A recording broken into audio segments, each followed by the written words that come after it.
Strategically জামাত একটা mistake করছে এনসিপিকে জোটে নিয়ে, কিন্তু এটা একদমই ভালো একটা পয়েন্ট কামাল ভাই এখানে তুলে ধরছে। কিন্তু জামাতের এটা কেন করতে হইল? জামাতের মাথায় কি এই হিসাব ছিল না? এই যে চালের বস্তা পাঠাই দিচ্ছে এত এত, হ্যাঁ, মাছ মাংস শীতের সবজি, হ্যাঁ, তারপরে যে এই ক্ষতিটা হবে এটা জানতো না জামাত? জামাত এত স্টুপিড পলিটিক্যাল পার্টি না, খুব স্মার্ট। তারা এই ক্ষতিটা কেন স্বীকার করছে জানেন? ক্ষতিটা এই কারণে স্বীকার করছে যে তাদের যেহেতু একটা কলঙ্ক আছে ৭১, সেই কলঙ্কটাকে যে কোনো মূল্যে তারা বাইপাস করতে চায়। এবং কলঙ্ক বাইপাস করার দুইটা ওয়ে থাকে। আপনি যদি in the wrong side of history থাকেন, শুধুমাত্র দুইটা পদ্ধতিতে ফেরা যায় রাজনীতিতে।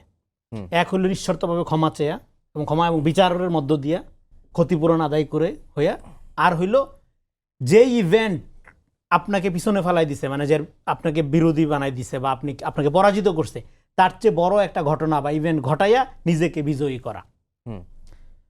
হয় ৭১-এর চেয়ে বড় একটা ইভেন্ট ঘটাইতে হবে, একটা বিপ্লব করতে হবে জামাত ইসলামকে, যেখান থেকে তার নিজের ইতিহাস সে শুরু করবে, অথবা তাকে ৭১-এর প্রশ্নে ক্ষমা মুখে মুখে চাওয়া না, তাকে ক্ষতিপূরণ দেওয়ার মধ্য দিয়ে উদ্যোগ নিতে হবে একদম ডোর টু ডোর, যেটা মিনিং ক্রিয়েট করবে যে সে রিয়েলি এই ক্ষমাটা মিন করে। এটা র্যাটরিক্স না, মুখের বয়ানা হইলে হবে না। হ্যাঁ, তো মানে যে ভুক্তভোগী তাকে এটা আপনার ক্ষতিপূরণ আদায়ের মধ্যে ক্ষমার প্রক্রিয়া আছে, এগুলো নিয়ে সারা দুনিয়াতে অনেক কাজ টাজ হয়েছে।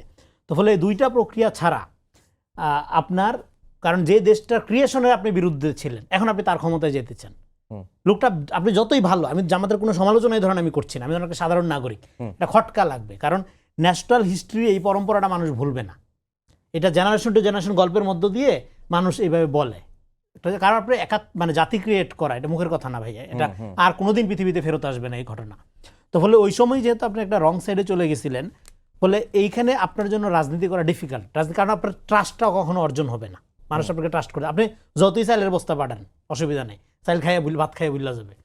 তো ফলে এই জন্য তার এই গণ অভ্যুত্থানের সেই যে ক্রেডিটটা দাবি করতেছিল, যেমন ২৪-এর একমাত্র সে আপনার ঠিকাদার আর সব হইল বাটপার, এরকম একটা ন্যারেশন তৈরি হয়ে গেল না, যে ২৪-এর আর কেউ অভ্যুত্থান ধারণ করে না, আর কেউ সংস্কার চায় না, আর কেউ এটা চায় না, সে একমাত্র চায়।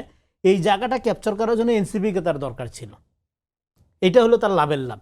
কিন্তু এটা হবে না। কেন হবে না? ৭১-এর ক্ষেত্রে ৭১ একটা জনযুদ্ধ ছিল। আওয়ামী লীগ ডেফিনেটলি, আওয়ামী লীগের নেতৃত্বে যুদ্ধ হয়েছে, শেখ মুজিব মহান নেতা ৭১-এর আগে পরে, সেটা আমরা জানি। কিন্তু এটা যখন আওয়ামী লীগ এটা তার দলীয় বয়ান বানাই ফেললো, মানুষ কিন্তু এখান থেকে আস্থা হারাই ফেলছে।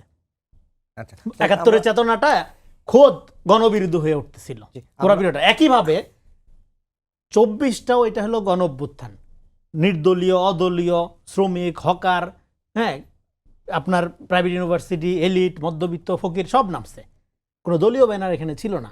ফলে এটাকে আপনি যখন একটা দলীয় বয়ানের মধ্য দিয়ে আইনা আপনি নিজে একমাত্র জুলাইয়ের ক্রেডিট দাতা, হ্যাঁ, মানে ক্রেডিট দাবিকারী, আর বাকিগুলো এটা ইয়ানা একটা কাউমি মডেল, এটাও মানুষ বিশ্বাস করবে না এবং এটা পরাজিত হবে। একেবারে শেষের দিকে চলে আসছে। তো ফলে এখানে শেষ করে এই পয়েন্টটা বলে, ফলে এদিক থেকে এনসিপির জন্য এটা দুই দিক থেকে এটা ডিজাস্টার হয়েছে। এক হলো জামাতের দিক থেকে, কামাল ভাই যেটা বললো এটা একটা পয়েন্ট, আমি যেটা যোগ করলাম এটাও আরেকটা পয়েন্ট। এটাও সফল হবে না, এটা তারা চেষ্টা করবে, হ্যাঁ, এটা ওভারটার্ম করার ৭১-এর সাথে, এটা হবে না।